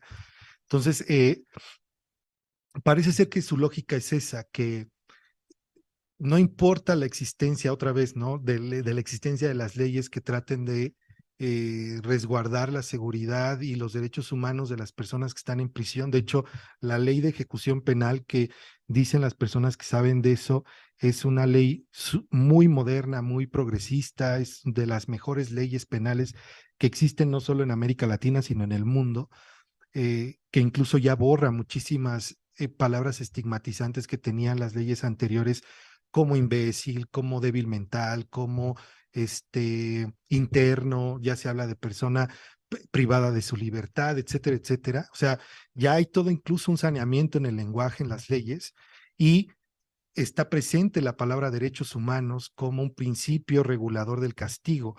Pero el castigo mismo, el castigo en sí mismo, por eso también traje a colación a Celia Amorós, romper un pacto, y de ahí, digamos, la importancia de ese concepto, tiene un lado siniestro, ¿no? Un poco lo que nos hablaba ayer justamente Paola.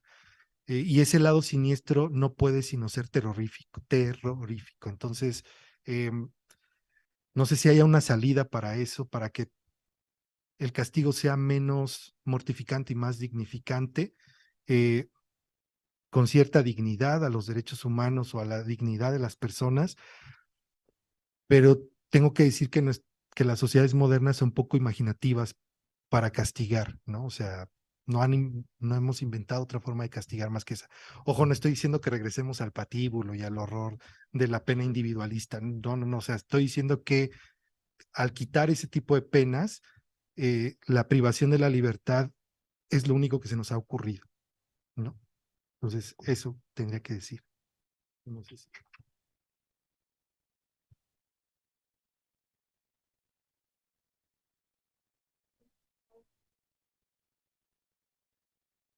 Tenemos dos comentarios más aquí en quienes nos están viendo de forma virtual. Un comentario y preguntas a la ponente y al ponente de Marcelo Pacorro. El comentario es el siguiente: todo este seminario fue muy bueno, sin duda aprendí bastante. Gracias y espero que sigan haciendo más eventos así, por favor. Entonces, les esperamos para su próximo evento. Y la pregunta que hace Marcelo para la doctora Fabiola, así dice: ¿cómo se debe tratar a una víctima para evitar vulnerarla y de qué manera se incentiva un acompañamiento en pro de sus derechos humanos? Aquí dice para el doctor Gilberto: el sistema penitenciario es por sí mismo inquisitivo, o se han modificado esas condiciones de privación de los derechos que constriñe la existencia humana, en este caso, en las cárceles de mujeres. Y Marisol Salvador Barrios, Marisol Salvador, comenta y pregunta al doctor Gilberto: es un gusto escuchar al doctor Gilberto Morales. Muchas gracias por compartir fragmentos de las narrativas de las mujeres en prisión. ¿Podría compartirnos cuáles fueron los retos metodológicos a los que se enfrentó para ingresar como hombre a una prisión de mujeres? Y bueno, aprovecho que tengo el micrófono y que me robó los 10 minutos que tenía yo preparado para dar todos los agradecimientos en la lista enorme. Bueno, una pregunta para Fabiola. Definitivamente hablar de los medios de comunicación es algo bien complejo. Toda esta información que se nos mostró ahorita y el número de reportajes que se está analizando, ¿hay alguna línea en donde se considere el papel de las empresas mediáticas para la difusión de la información? Si hay esa consideración. Y bueno, pues con relación a lo que expuso Gilberto, me ganó la pregunta Marisol. Muchas gracias, pero ahí ya estaría mi participación. Por favor, y si gustan, podríamos leer otro comentario más que nos acaba de mandar amablemente Octavio. Uy, déjenme ver. Con esto de que mi teléfono es muy antiguo, Sí, aquí Carlos pregunta a la doctora Fabiola, ¿cree que la figura de la mujer como objeto sería aquello que hace que los feminicidios sean cuestionados por sus razones de suceder? Repito la pregunta. Sí. ¿Cree que la figura de la mujer como objeto sería aquello que hace que los feminicidios sean cuestionados por sus razones de suceder? Y también hace otra pregunta la doctora Fabiola. ¿Por qué cree que en ciertos grupos de narcotráfico se han vuelto una condición asesinar una mujer para su ingreso?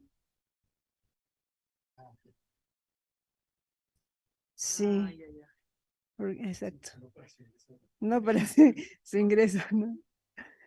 Sí, creo que ahí hay que componer un poco la pregunta. Sí, y para el doctor Gilberto, ¿considera que los espacios de índole carcelaria tienden, porque dice que tienden a crear conductas de índole masculinas? Esto es por la mención, la forma de llamar a una reclusa como el niño. O sea, pregunta eso con relación a la narrativa que no escuchamos. Pues serían esas por el momento las intervenciones.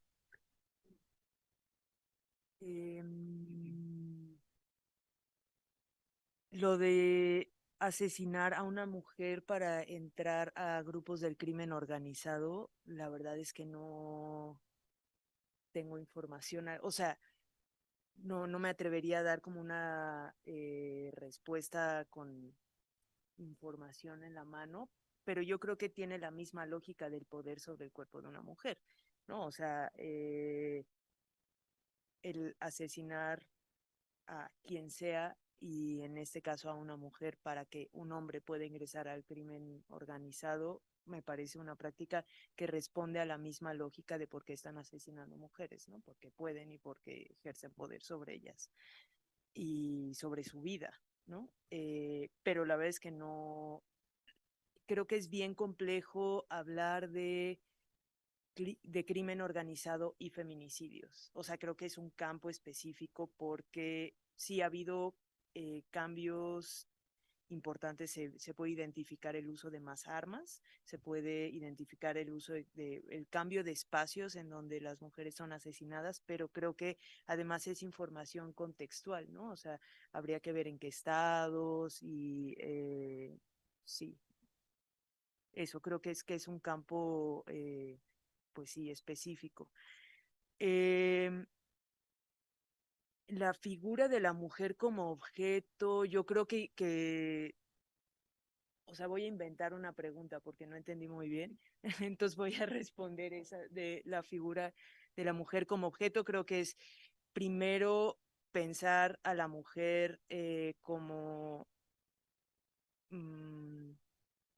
una persona sobre la que se puede ejercer poder, a la que se le puede matar, a la cual se le puede sexualizar y o sea, el poder más fuerte que se ejerce sobre la vida de las mujeres. Yo creo que esa es la razón del feminicidio, pero no sé si esa era la pregunta. Pensemos que sí. De los medios, hablar de los medios yo creo que es fundamental. Yo creo que es un corte que es necesario cuando se está haciendo un análisis, pues sí, hemerográfico, de cobertura mediática, porque, pues como yo decía al inicio, son también productores de no solamente de información, sino de discursos, de conceptos, ¿no? Entonces, por supuesto que se tiene que problematizar y ese es un reto que está ahí presente. Yo lo que hice, lo que no hice fue eso.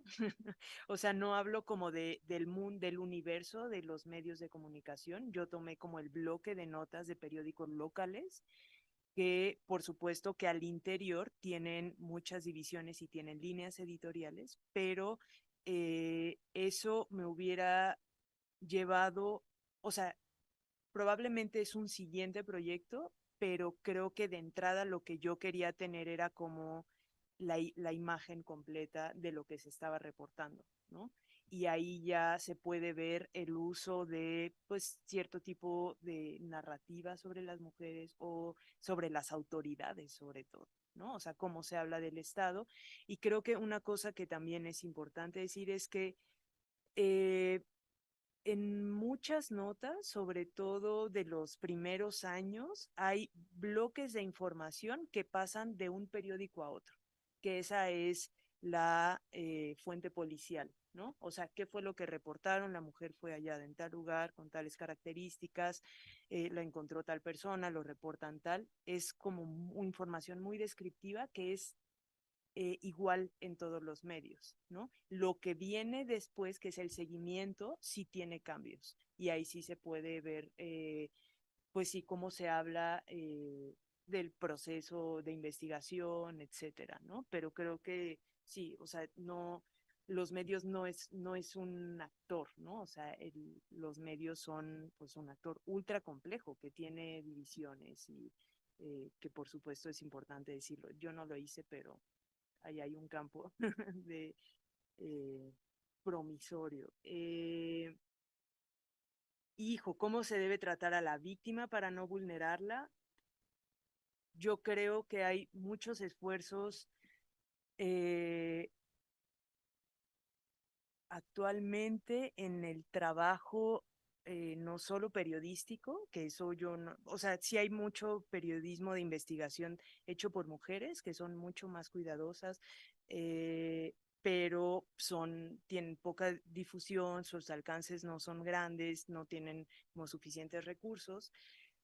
Pero creo que hay esfuerzos que están en medios, pero yo creo que el reto más importante es para las personas que hacemos investigación con víctimas, ¿no?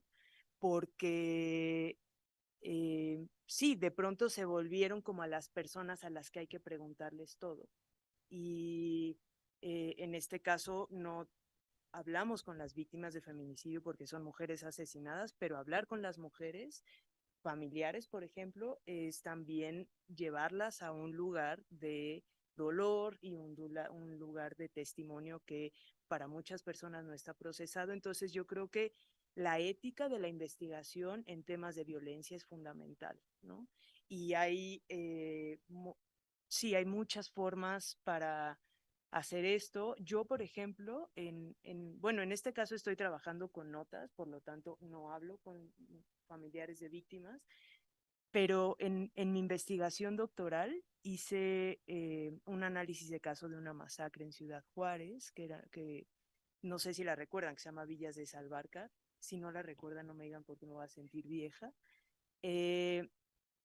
Pero yo decidí en esa tesis no hablar con los familiares de las víctimas, porque fue de los primeros hechos como muy importantes y de la estrategia de Calderón en Ciudad Juárez, y las figuras, o sea, las familias se volvieron como a las que todo el mundo recurría, y yo, o sea, trabajé con ellas, las encontraba en algunos espacios y tal, pero yo no me atrevía a preguntarles, ¿me puede contar la historia de cómo mataron a sus hijos? ¿No? Y esa fue una decisión ética, pero fue también una decisión metodológica, ¿no? Porque yo no me sentía con herramientas para que las mujeres u hombres rompieran en llanto y yo dijera, ok, ¿me puede firmar mi carta de consentimiento? Hay quien sí lo hace y bueno, y también hay que pensar que sí es un momento de las víctimas, pero también las víctimas tienen derecho a guardar silencio y hay muchas maneras de hablar de la violencia sin hablar de lo testimonial, ¿no? Entonces, yo creo que lo más importante es pensar a las víctimas como personas vivas, ¿no? Y que sufrieron cosas terribles. Entonces, todo lo que nos lleve a pensar en qué no nos gustaría que nos hicieran es algo que podríamos hacer, ¿no?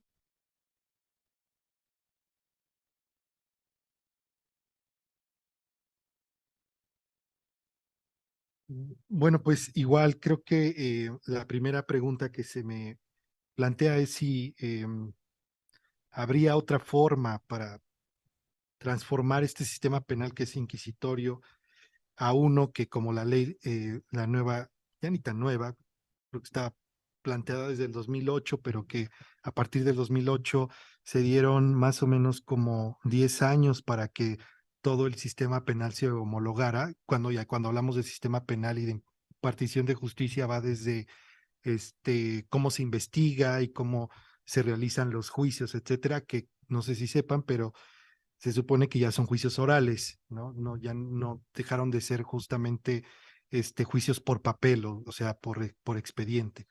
Ya es un poco al estilo, digamos, no es como el norteamericano, pero esa es la idea, ¿no? Pero no todos los estados han logrado homologar como lo indica la ley. Entonces, en ese sentido, ¿cómo lograr un sistema acusatorio que justamente las cargas de las pruebas estén puestas y que el ministerio o las fiscalías investiguen? Pues es complicado, la verdad es que no tengo respuestas prácticas, me gustaría tenerlas, pero no las tengo.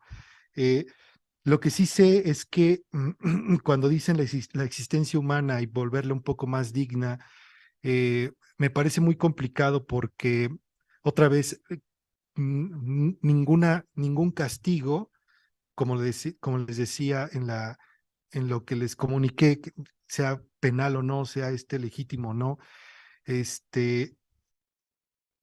va a resultar ser, pues, digamos, benigno, ¿no? Siempre una sanción tiene algo de perverso, siempre tiene algo de siniestro. Entonces, eso es muy complicado porque esa es una lógica que intento investigar y que no he podido por muchas razones, pero ¿por qué se presenta ese lado siniestro del castigo, ¿no? Entonces, es medio complicado. Luego, la última pregunta sobre si la cárcel tiende a generar conductas masculinas, y un poco porque el ejemplo de Sandra, el niño consentido de las custodias, y porque había golpeado a más de una, era como ese niño mala hora, ¿no? De la escuela que todo el tiempo golpeaba a los más chiquitos y a las más chiquitas. Habría que hacer también como un corte analítico para poder analizar por qué los varones han monopolizado las conductas violentas, porque todas las personas son capaces de cometer cualquier tipo de conducta y las mujeres son personas y entonces también pueden ser violentas, ¿no?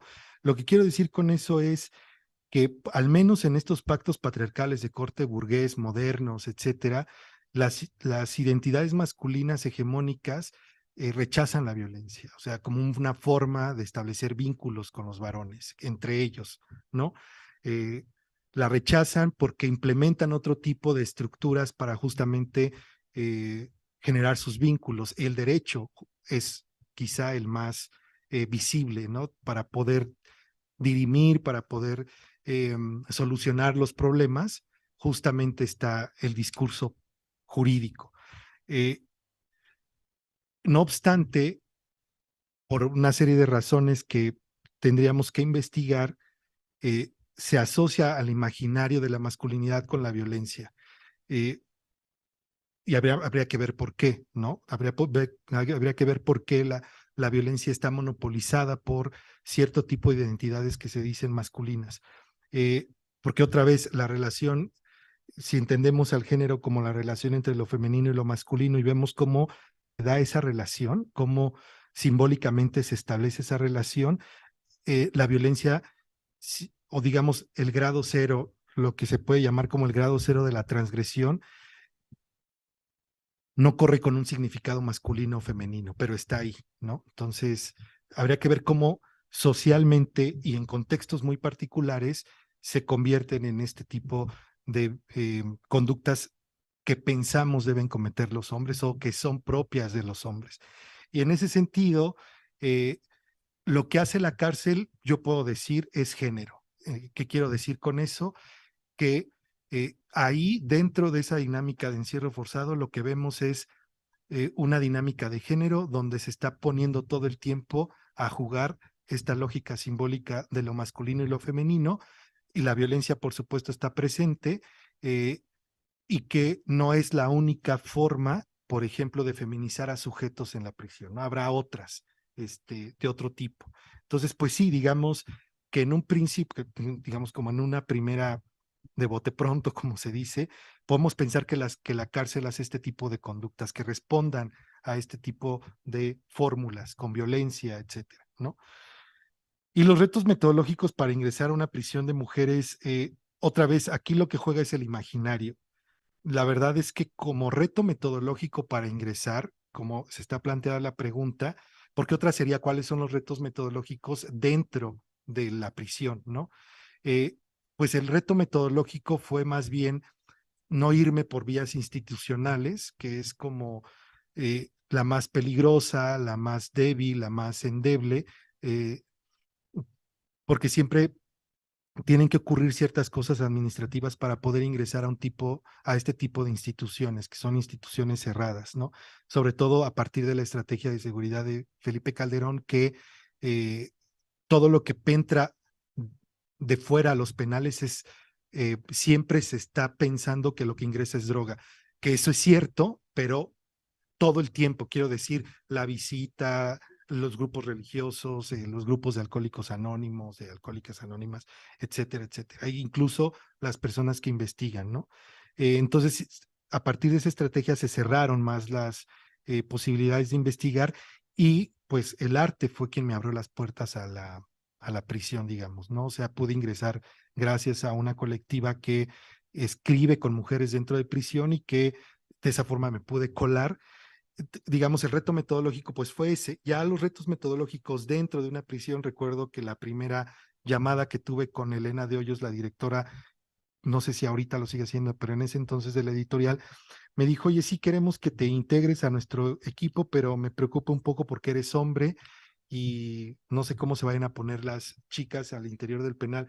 Y la verdad es que cuando llegué no pasó nada, me saludaron normal, digamos, otra vez lo que se juega ahí es un imaginario que no sucede, digamos, en ese sentido tan lineal como pensamos, ¿no? No pasó nada, las internas, las compañeras de la editorial trabajaron conmigo, trabajamos de manera, digamos, si lo puedo decir así, pacífica, cordial, ¿no? Pero los retos metodológicos van más bien en la línea de pensar cómo tomar notas de campo o hacer etnografía en este tipo de instituciones, que es muy complicado, porque el único apoyo que se tiene son hojas y lápiz para apuntar, pero en una interacción muy próxima, muy cara a cara, es muy complicado estar tomando nota de lo que hacen las personas, sobre todo si son internas o internos, ¿no? Entonces,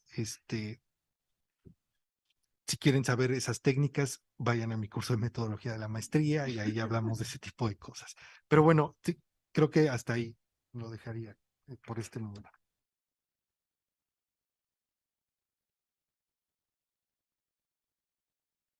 Pues muchísimas gracias. Muchísimas gracias a Fabiola y a Gilberto por estas magníficas conferencias. Les agradecemos muchísimo.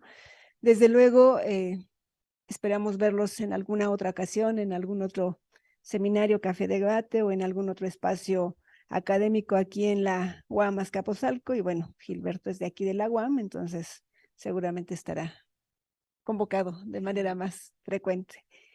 Desde luego, agradecemos el esfuerzo que hicieron tanto Estela como Gilberto para convocar a 10 investigadores con una amplia trayectoria sobre el tema de género. Les felicitamos. Muchas gracias por estas personas que pudieron contactar y que amablemente aceptaron en venir a nuestro café debate. A las ponentes, bueno, fueron 8 ponentes, eso es un récord increíble. Dos ponentes también, entonces 10 ponentes en este ciclo de conferencias del 16º Seminario de Café Debate de Cultura Política.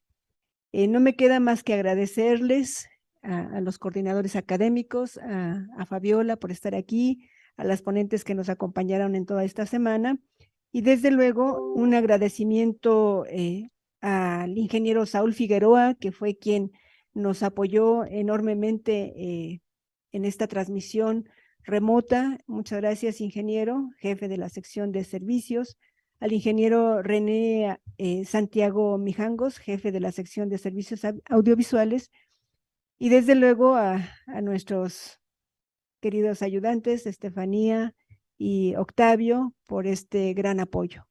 Les esperamos en el próximo Café Debate de 2023, en la versión primavera y otoño. Esperemos que sea también de manera mixta. Muchas gracias a todas y a todos por su asistencia. Les aviso y les doy un aviso. Las constancias estarán listas vía correo electrónico a partir del 1 de diciembre. Muchas gracias, nos vemos pronto y que tengan un buen día. Nos vemos en la marcha. Hasta luego.